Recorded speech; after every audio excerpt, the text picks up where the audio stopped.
बिना चकटा बिना बेलारे आज आलू परोटा बनैबी। ये बहुत सुंदर बहुत टेस्टी रहिबो। वीडियोटी प्रथम शेष जाए देखिबो। भल लागिले लाइक शेयर सब्सक्राइब करो। गुटे गिना अटा सहित गुटे गिना आमे देइदबा होची सुजी। सुजी अटा को आमे होची लूण देई देकी आमे होची मिक्स करनबा।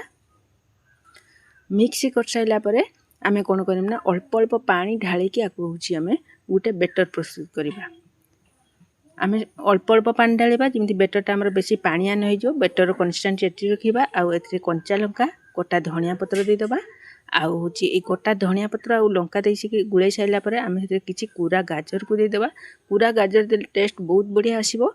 आउ एकदम पूरा होची टेस्टी रहिबो। आमे तापरे होची परोटार शेप दे दबा पेन बसई के तापरे गुटे चमच तेल दे देके एमती होची ताको चारिपटे लगेइ नबा। आउ ताको 2-3 मिनिट एमती क्रिस्पी होवा पई छाड़ दबा। देखो केते सुंदर प्रस्तुत हे गेला बिना चकटा बिना बेलारे मात्र 5 मिनिट रे एही प्रस्तुत करि परिबो आलू परोटा।